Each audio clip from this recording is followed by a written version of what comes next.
এই স্যামসাং এর ব্যাটারিটা পাশের দোকান থেকে আমার কাছে পাঠাইছে রিপেয়ার করার জন্য। এটা বাজার থেকে ব্যাটারি কিনতে গেলে 1200 টাকা লাগবে, 1500 টাকাও লাগবে, এমনকি 2000 টাকাও লাগবে।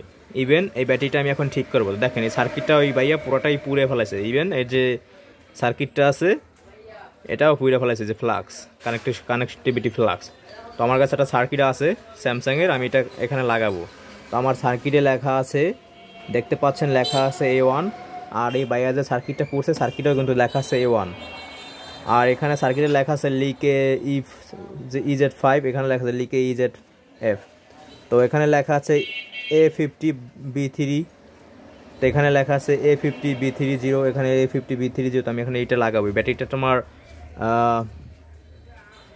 3900 মেগা আওয়ার, আর টোটাল হচ্ছে 4000 মেগা আওয়ার 4000 মেগা আওয়ার। তো এই ব্যাটারিটা ঠিক করে কীভাবে সেটা দেখো। আমার কাছে এই সার্কিটটা আছে, আর এই সার্কিটটা আমি হুবহু দেখতে পাচ্ছি এক। তো আমি এই সার্কিটটা এখানে অ্যাড করবো, কীভাবে অ্যাড করি সেটা দেখো। সো এটা পুরাতনটা, এটা নতুনটা আমি এখানে ফিক্স করবো। দেখেন কীভাবে, এই যে এটা যেভাবে ছিল আইসিটা যেভাবে ছিল আমি এইভাবেই এখন এটাকে লাগাবো।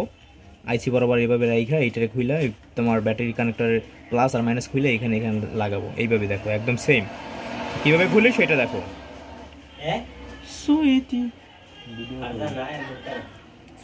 আসে না, ওকে কি দেখতে পাও কোথাও?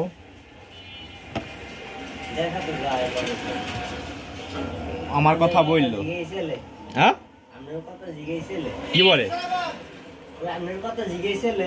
কি জিজ্ঞেস করছিল?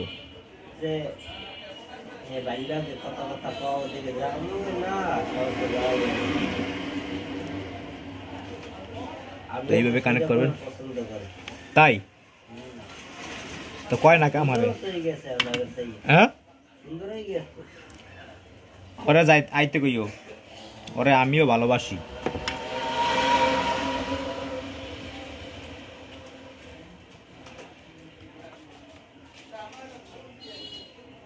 ওর ফেসবুক আইডি আছে, দাও তো।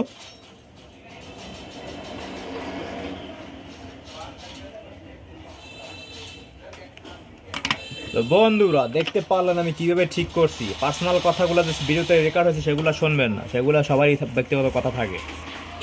তো দেখতেই পারলেন আমি কিভাবে ঠিক করলাম। এই সার্কিটটা যেভাবে ছিল আমি ওইভাবেই খুলছি, এটাকে ওইভাবে লাগাইলাম আইসির দিকে, আইসির দিকে। এখানে এটাকে বাজ করে দিলে, এইভাবে বাজ করে দিলে এইটা কিন্তু অটোমেটিক এইভাবে আসতে আসে। তো আশা করি ভিডিওটা দিয়ে আপনারা অনেক কিছু শিখতে পারছেন কীভাবে ব্যাটারি ঠিক করা যায়। যদি পুরাতন সার্কিট থাকে বা পুরাতন ব্যাটারি কেউ চেঞ্জ করতে আসে তো ব্যাটারিটা ফালাই দেবেন, বাট সার্কিটটা রেখে দেবেন। তো আপনার এইরকম বিপদে বললে আপনি বাইসে যাবেন বিপদ থেকে, প্লাস আপনার 1200 টাকা 1500 টাকা 2500 টাকা বাঁচবে। ইভেন ভিডিওটা ভালো লাগলে একটা সাবস্ক্রাইব করবেন, লাইক করবেন, কমেন্ট করবেন। একান্ত আমি ভিডিওগুলো তৈরি করি আপনাদেরকে কিছু শেখানোর জন্য, প্লাস কিছু বিপদ থেকে বাঁচানোর জন্য। ইভেন চ্যানেলটা সাবস্ক্রাইব যাতে করেন এর জন্য ভিডিওটা কিন্তু করি, যেটা সত্যি কথা। স্বার্থ নিয়ে কোনো কাজ করে না, এই দুনিয়া সবাই স্বার্থ নিয়ে কাজ করে, আমি স্বার্থ ছাড়া কাজ করি। দ্যাটস মিন আমি স্বার্থহীন লোক।